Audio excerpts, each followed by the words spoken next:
Welcome to another RSR. Tonight we are reviewing Houston Texans 10, Baltimore Ravens 34, and Green Bay Packers 21, San Francisco 49ers 24, an NFL Divisional Saturday.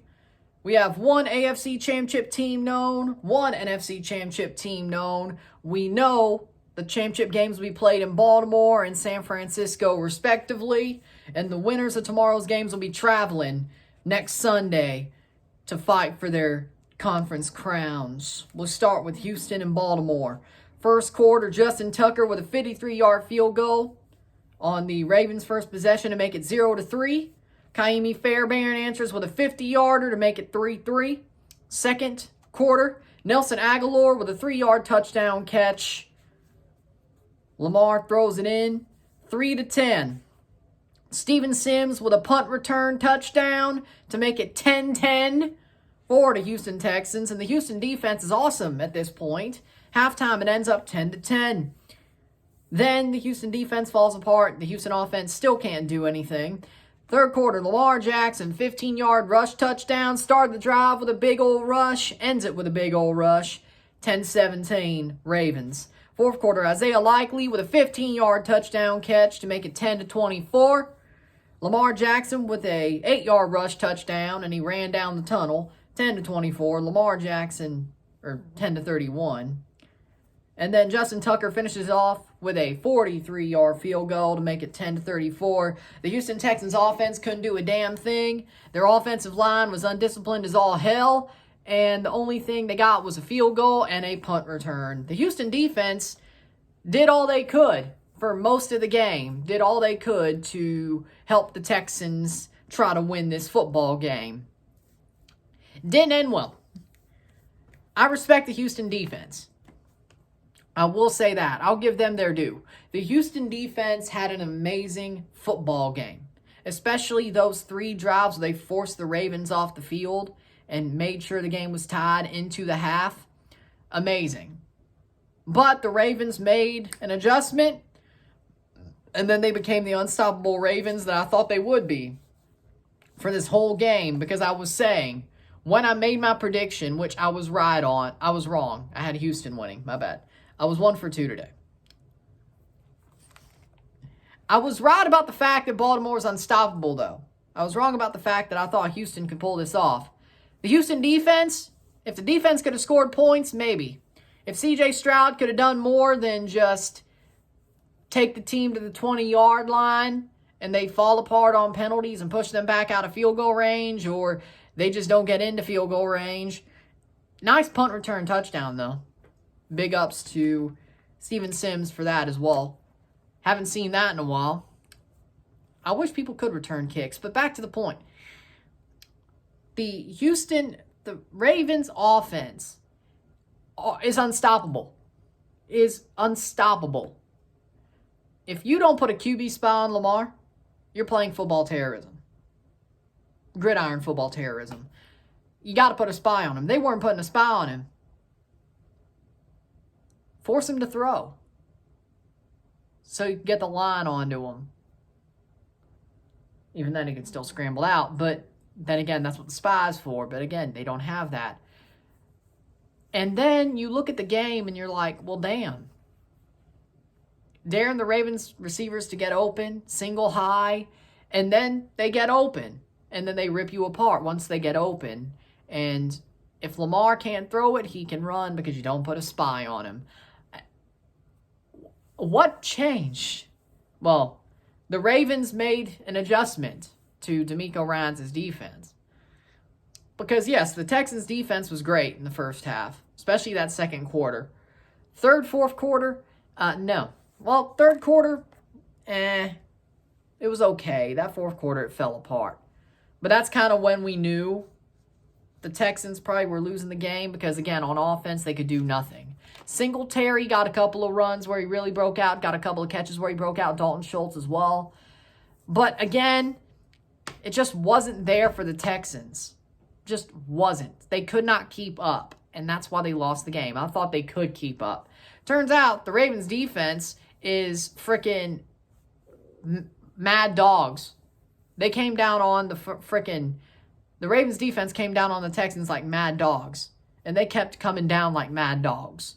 That defense is for real. It just is for real. Now, do I think the Bills or Chiefs will learn something from this game and their defense will do similarly to what the Texans did, but with a QB spy and help them win this game? Because do I think the Ravens are still fraudulent? Yes, everybody left in the AFC is fraudulent, to be completely honest. Just it's differing levels of fraudulent. The Chiefs are the most fraudulent, then the Bills, then the Ravens, but any of them could beat any of them, is my point.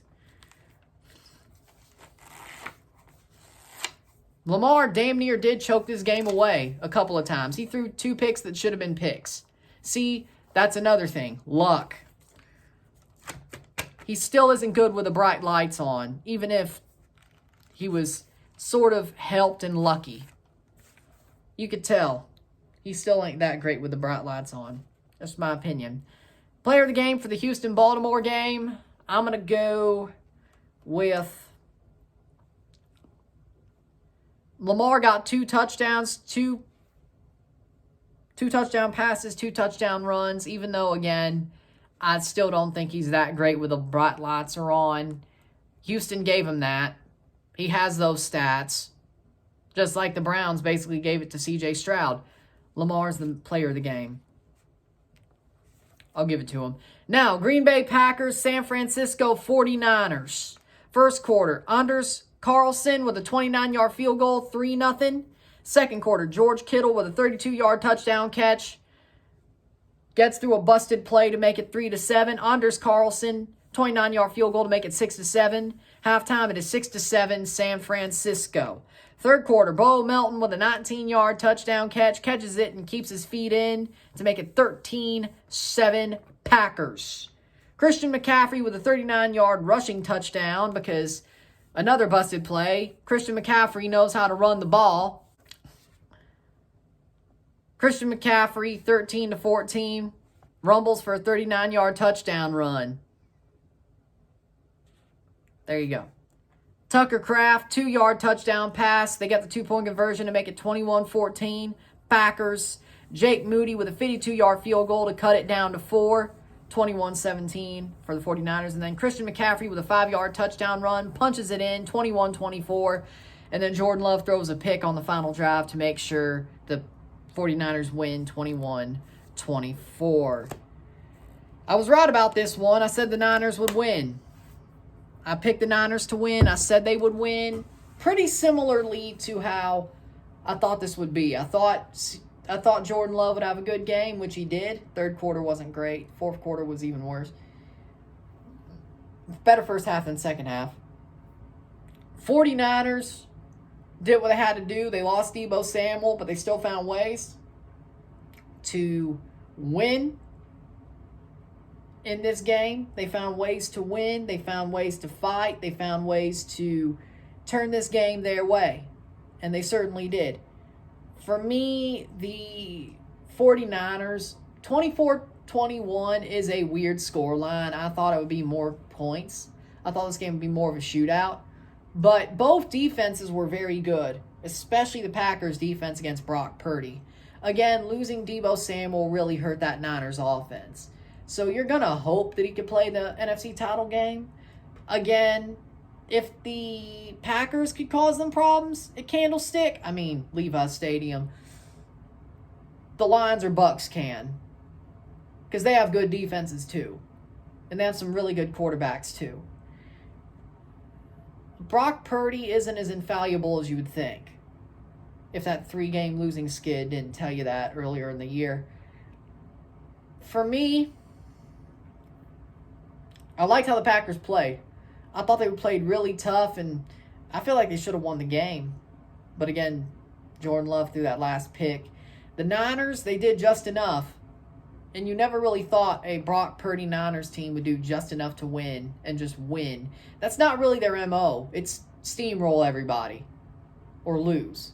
So maybe that's a good thing for the Niners that they figured out, hey, find a win, do what you got to do. We move on. Maybe that's a good thing. For me, player of the game is Christian McCaffrey. I got to say, Christian McCaffrey had a really good game playing today. Running-wise, he had a great game. He just couldn't be stopped, Christian McCaffrey. He could not be stopped. The man was on fire. On fire. Rolling. He was like freaking Sonic. He was rolling and knocking people over like they were the freaking rings in Sonic. That's what he was doing. Christian McCaffrey, player of the game, because they needed him to step up. Kittle didn't really. He did have a touchdown, but he didn't really step up. Purdy, still a system quarterback. The Niners did what they had to do. I haven't seen them win like this, but they still won. So today I'm 1-1 on my predictions. So far, divisional weekend, 1-1, 1 for 2. Let's see if it ends up being 3-1, 2-2, or 1-3. We'll find out tomorrow. But with that being said, yeah, Niners, Packers, sort of boring to be honest. It wasn't exactly what I expected. With that being said, if you like this video, like it, share, subscribe. You know what it is. Tell your friends. Hit that like button. Hit that subscribe button. Hit that bell notification once subscribed. Send some chats on the live streams. Comment on this video. Put us to play. Share with friends and family. All that great stuff. Congratulations to the San Francisco 49ers and the Baltimore Ravens. Commiserations to the Packers and Texans. I will see you tomorrow for the live stream watch along of the Tampa Bay Buccaneers at Detroit Lions. And I will review both games, that aforementioned Bucs-Lions game and the Bills-Chiefs game. Once that game is over, once the second game's over, I will review it. It'll be up within the hour. Hopefully. This one was a little bit later. Got sidetracked a bit, but it is what it is. And there you go. So, I'll see you tomorrow. Finish off the birthday weekend strong. Let's hope we have a good one between the Bucs and Lions. And either way, I'm happy, to be honest. Yeah, I'd rather the Bucs win, but I kind of want to see the Lions do what they do. You know, so we'll see. And hopefully whoever makes it to San Francisco beats San Francisco. But we'll get there when we get there. With that being said, I'll see you later. I'm Ron and I'm out. Peace. See you.